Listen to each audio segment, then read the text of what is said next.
You ever have one of those days where you think life can't possibly throw another curveball at you, and then it does?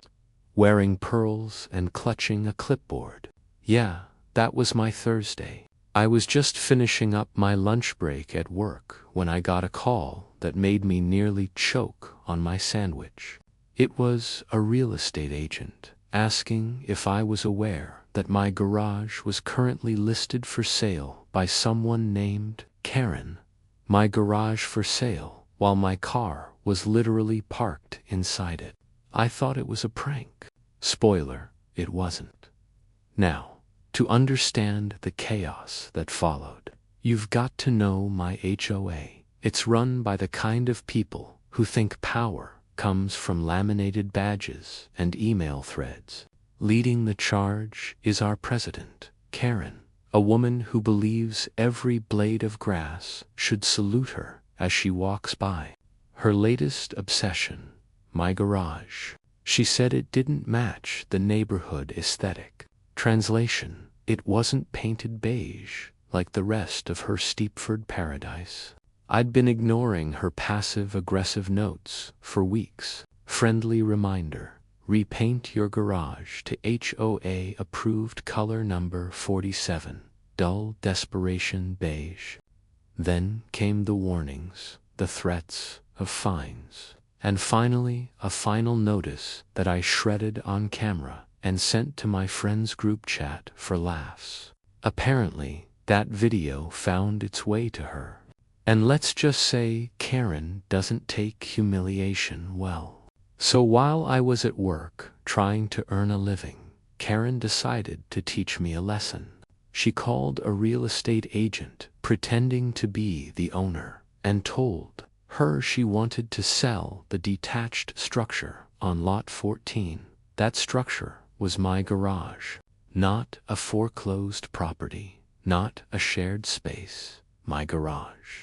The agent, of course, did her due diligence.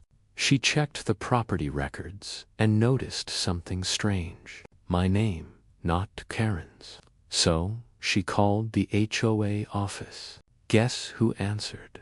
Karen herself. Apparently, Karen tried to bluff her way through it, saying there had been a clerical error and that the property was in the process of being transferred. The agent wasn't buying it. She showed up in person with her assistant to take pictures for the listing. That's when things went nuclear. According to my neighbor Dave, who thankfully records everything like it's his part-time job, Karen marched onto my driveway wearing a sun hat the size of Texas, yelling orders at the agent like she was directing a movie. "Don't mind the car," she said. "The previous tenant hasn't removed it yet." Dave said. The agent froze mid-photo, looked at her assistant, and whispered, "She doesn't own this, does she?"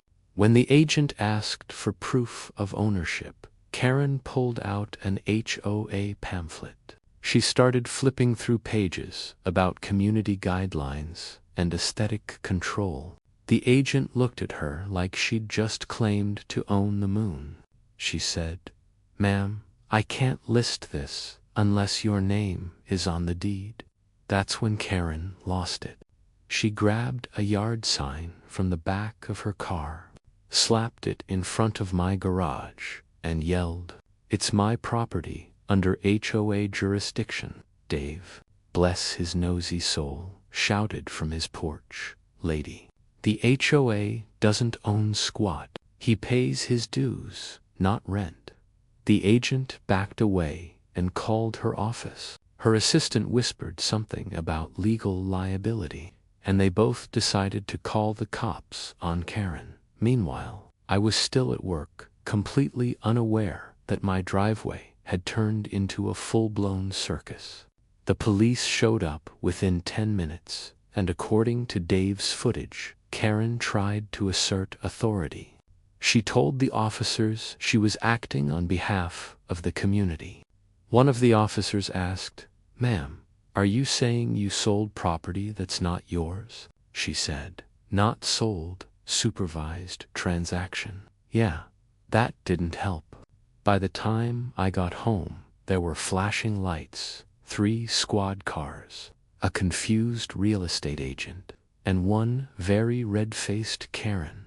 The officer waved me over and asked if I was the owner of the garage. I said, yes, and unless I'm in a simulation, that's my car still inside it. He sighed and said, well, sir, apparently your HOA president here tried to sell it. I laughed, because what else could I do? Then I noticed Karen's face. Pure fury and humiliation mixed into one. She hissed something about me disrespecting community standards, and the officer had to literally tell her to stop talking. The agent apologized a dozen times and promised to send me the body cam footage request info just in case I wanted it. Oh, you bet I did. Karen tried to storm off, but not before yelling, "This isn't over," over her shoulder like a cartoon villain. That night, I sat on my porch with Dave, watching the footage he'd uploaded to his ring cloud. It was pure gold. Karen shouting, the sign flopping over in the wind, the officer trying not to laugh, chef's kiss. But deep down, I knew this wasn't the end. Karen wasn't just humiliated. She was plotting, and if I knew her, she wouldn't stop until she found another way to fix me. What I didn't know was that the next move she made would drag the entire HOA into a scandal no one saw coming.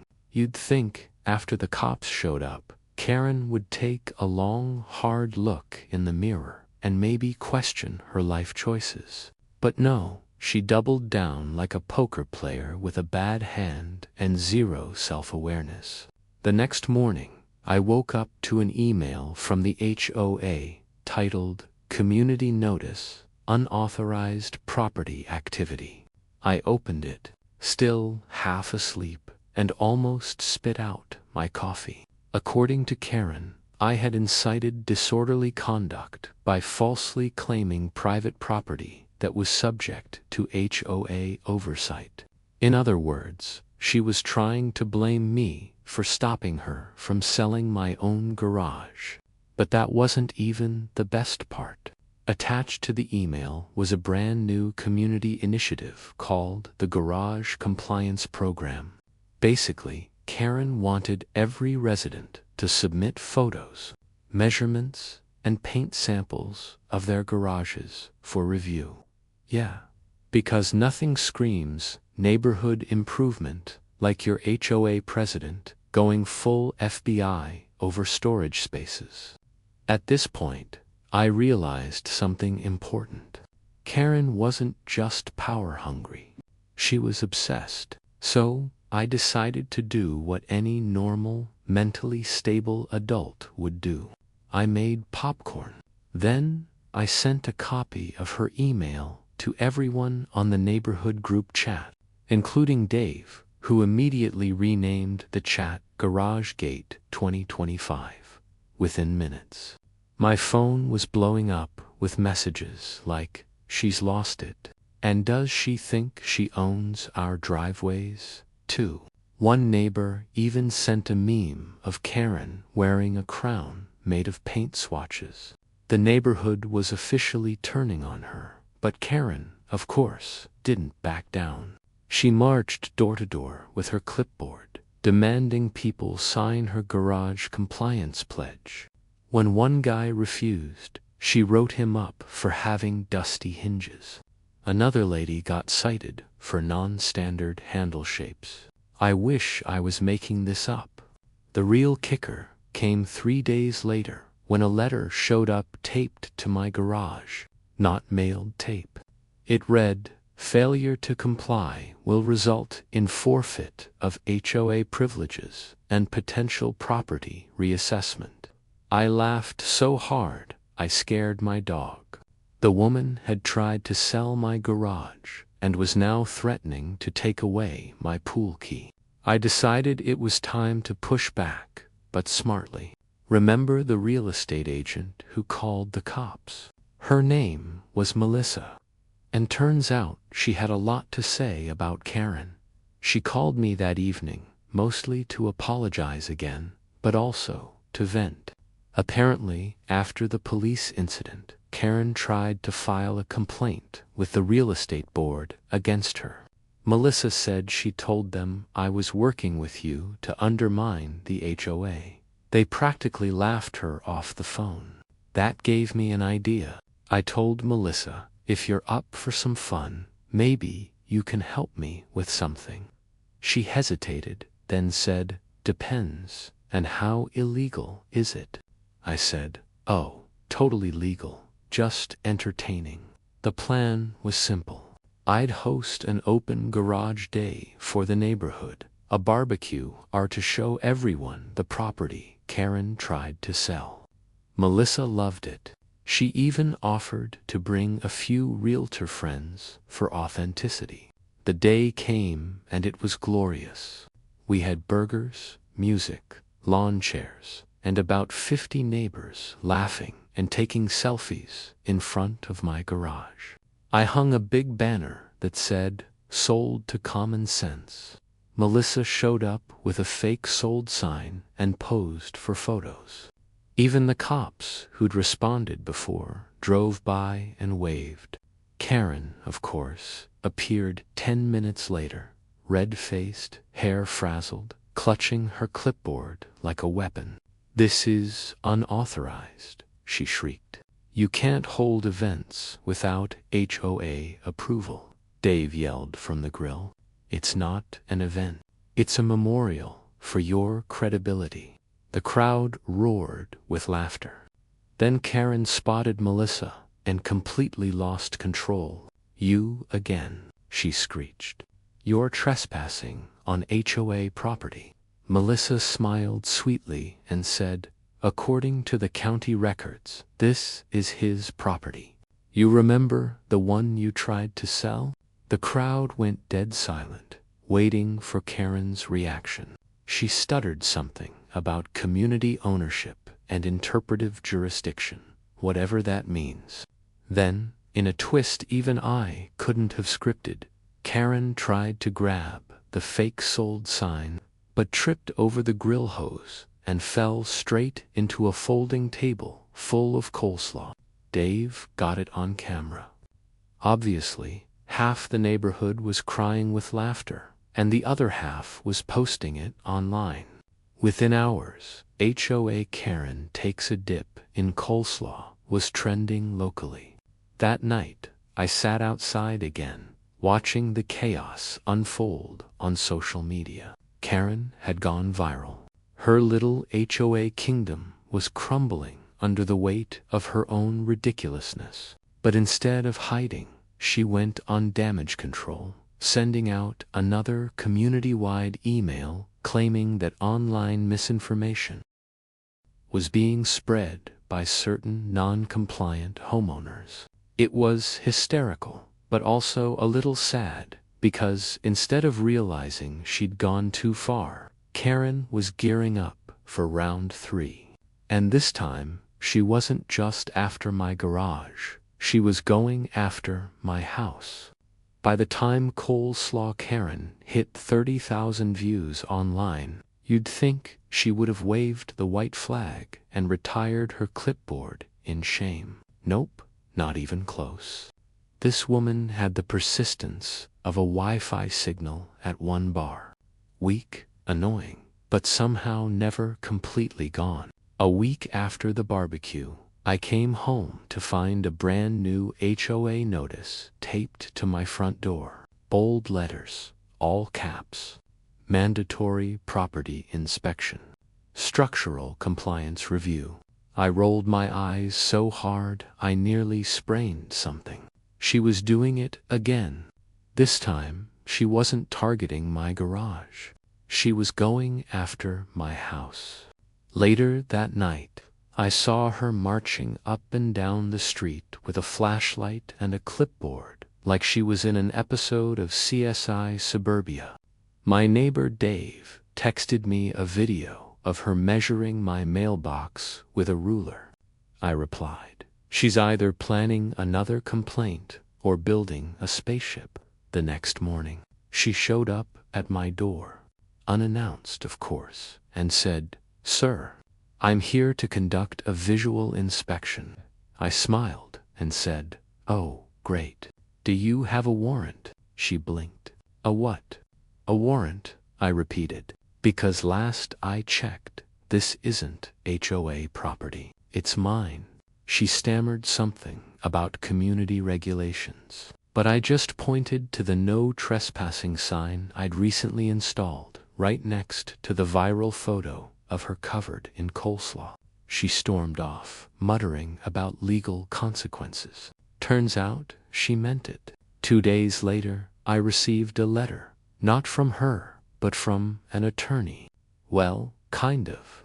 It was on letterhead from Karen's cousin's legal consultancy. She was trying to sue me for defamation and emotional distress because, apparently, me posting footage of her falling into a bowl of cabbage was emotional terrorism. My first thought, perfect, let's play. So, I called Melissa, the real estate agent, who happened to know a real lawyer, a very patient guy named Frank. When I showed him the letter, he laughed so hard he nearly spilled his coffee.